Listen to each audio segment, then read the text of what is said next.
Terus, Ducati geram dengan tindakan penonton dan fan Rossi setelah Marc Marquez crash. Balapan sprint race MotoGP San Marino 2025 di sirkuit Misano, ribuan tifosi hadir dengan semangat luar biasa, membawa bendera, spanduk, dan teriakan dukungan untuk para pembalap favorit mereka, terutama para jagoan Italia. Namun, suasana yang semula penuh euforia berubah menjadi kontroversi besar ketika Marc Marquez mengalami kecelakaan dan sebagian penonton justru menyambutnya dengan sorakan bahkan tepuk tangan. Marquez yang kini membela Ducati Lenovo Team memulai balapan dari posisi keempat. Start yang cukup baik membuatnya dengan cepat menyalip lawan-lawannya hingga berada di posisi kedua. Rival utamanya saat itu adalah Marco Bezzecchi, pembalap tuan rumah yang tampil impresif sejak awal. Ketegangan meningkat ketika Marquez mulai memberi tekanan ketat dan akhirnya berhasil menyalip Bezzecchi untuk merebut posisi terdepan. Namun nasib berkata lain. Beberapa lap setelah memimpin, Marquez kehilangan kendali motornya di tikungan cepat. Ducati Desmosedici GP25 yang ia tunggangi terlempar ke gravel, membuat sang juara dunia 8 kali itu harus mengakhiri balapan lebih awal. Momen ini seharusnya memunculkan rasa simpati dari penonton, karena crash selalu berisiko besar bagi keselamatan pembalap.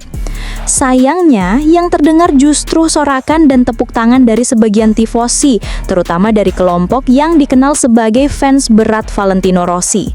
Mereka dianggap masih menyimpan rivalitas lama antara Rossi dan Marquez, rivalitas yang sudah membekas sejak hampir 1 dekade lalu. Adegan itu langsung menimbulkan perasaan tidak nyaman, baik bagi tim Ducati maupun para penonton netral. Davide Cardozi, direktur Ducati Lenovo Corse, tidak bisa menyembunyikan kemarahannya. Ia dengan tegas mengkritik reaksi tifosi tersebut. "Saya benar-benar geram dan kecewa. Marc membalap untuk Ducati, pabrikan kebanggaan Italia. Dia mempertaruhkan segalanya di lintasan, dan ketika dia terjatuh, sebagian orang justru bersorak, itu bukan semangat sportivitas, melainkan sikap memalukan," ujar Cardozi dengan nada emosional. Menurutnya, apapun rivalitas masa lalu, seharusnya penonton mampu menunjukkan rasa hormat. Marquez adalah bagian dari Ducati dan keberhasilannya berarti juga keberhasilan Italia. Menghormatinya bukan hanya kewajiban sebagai fans olahraga, tetapi juga sebagai penghargaan atas nyali dan pengorbanan seorang pembalap. Balapan sendiri akhirnya dimenangkan oleh Marco Bezzecchi, disusul Alex Marquez di posisi kedua dan Fabio Di Giannantonio di posisi ketiga. Meski podium ini menjadi momen membanggakan bagi para penggemar Italia, namun bayangan kontroversi soal sorakan tifosi membuat atmosfer kemenangan terasa kurang murni. Cardozi menambahkan, Ducati tidak hanya kecewa karena Marquez gagal finish, tetapi juga karena cara sebagian fans menyikapi kejadian tersebut. "Kami ingin semua pendukung, apapun warna favorit mereka, bisa menjunjung tinggi rasa hormat. Menyaksikan seorang pembalap jatuh bukanlah sesuatu yang pantas dirayakan," tegasnya. Reaksi ini juga memicu diskusi di garasi. Banyak pembalap lain ikut menilai bahwa sorakan penonton saat rival jatuh adalah hal yang tidak pantas. MotoGP adalah olahraga berisiko tinggi, di mana setiap detik para pembalap mempertaruhkan keselamatan mereka. Rivalitas sekeras apapun tidak bisa dijadikan alasan untuk melupakan nilai kemanusiaan. Bagi Marquez, momen ini tentu menjadi pukulan emosional. Ia sudah berjuang keras, tampil cepat, dan bahkan sempat memimpin balapan.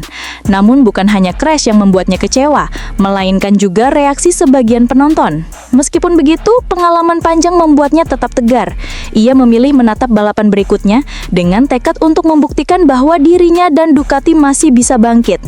Kejadian di Misano ini menjadi pengingat keras bagi dunia MotoGP, bahwa balapan bukan hanya tentang siapa yang menang, tetapi juga bagaimana sportivitas dijaga. Rivalitas boleh hidup, namun rasa hormat tidak boleh mati. Dan bagi Ducati, pesan Cardozi jelas, sorakan fans seharusnya mengangkat semangat pembalap, bukan menjatuhkan mereka ketika sedang berada di titik terburuknya. Marc Marquez taklukan gempuran pembalap Italia. Corner speed buat Davide Tardozzi kagum de Misano 2025. Misano menjadi panggung adu gengsi yang menegangkan.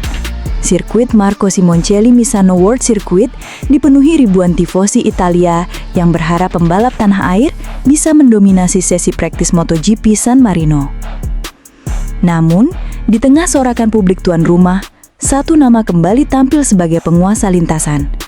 Marc Marquez. Sejak awal sesi, Marquez terlihat tenang, namun penuh keyakinan.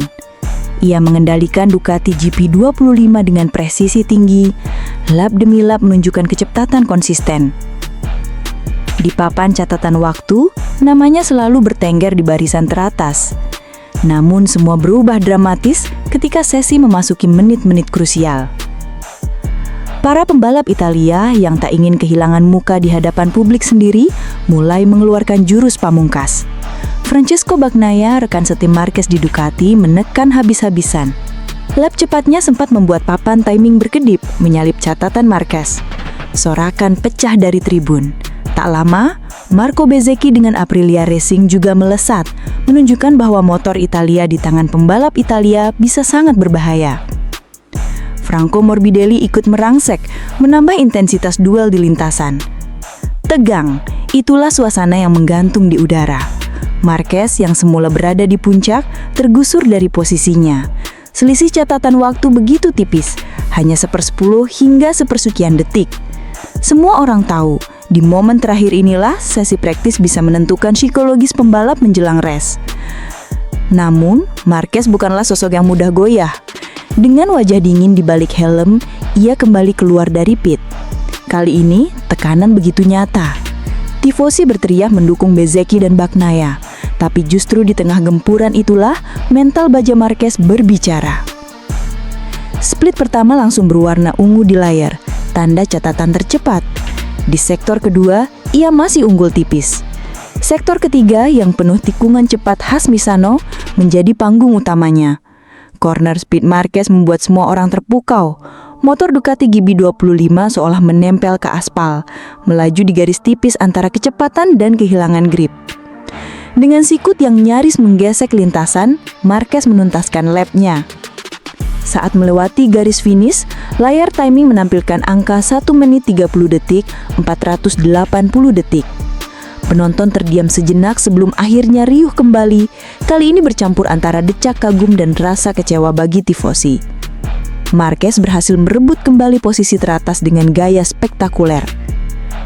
Akhir sesi menempatkan Marquez sebagai yang tercepat. Marco Bezzecchi harus puas di posisi kedua, disusul Franco Morbidelli ketiga, dan Francesco Bagnaia di posisi keempat. Selisih waktu mereka sangat tipis, tetapi cukup untuk menegaskan keunggulan Marquez di hari itu. Yang menarik, kamera televisi sempat menyoroti Davide Tardozzi, direktur Ducati Corse. Alih-alih tegang seperti biasanya, kali ini ekspresinya berubah menjadi campuran kagum dan lega. Tardozzi tahu betul betapa sulitnya bertahan di puncak ketika diserang bertubi-tubi, terlebih oleh pembalap Italia yang tampil di kandang sendiri. Tapi Marquez melakukannya dengan cara yang menakjubkan. Aksi corner speed-nya dianggap sebagai penentu kemenangan kecil di sesi praktis ini. Bukan hanya soal waktu tercepat, tapi bagaimana ia melakukannya. Begitu komentar singkat dari beberapa orang di paddock yang melihat langsung aksinya. Drama ini bukan sekedar sesi latihan biasa. Bagi Marquez, ini adalah bukti bahwa dirinya masih mampu menaklukkan tekanan besar, bahkan ketika seluruh penonton bersorak untuk menjatuhkannya. Bagi lawan-lawannya, ini adalah sinyal bahaya. Marquez tidak hanya cepat, tapi juga tangguh saat menghadapi gempuran di momen-momen menentukan. Dan bagi para penggemar, momen ini adalah tontonan emosional. Dari sorakan tifosi yang memuncak, dari ekspresi kagum Tardozzi, hingga dari aksi Marquez yang kembali menunjukkan mengapa ia dijuluki gladiator MotoGP, semua berpadu menjadi kisah dramatis di Misano. Kini, semua menantikan kelanjutan kisah ini di balapan utama. Apakah pembalap Italia bisa membalas dominasi Marquez di kandang sendiri? Ataukah sang juara dunia 8 kali itu akan kembali memperlihatkan bahwa ketika berbicara tentang keberanian, kecepatan, dan corner speed, namanya tetap ada di urutan teratas?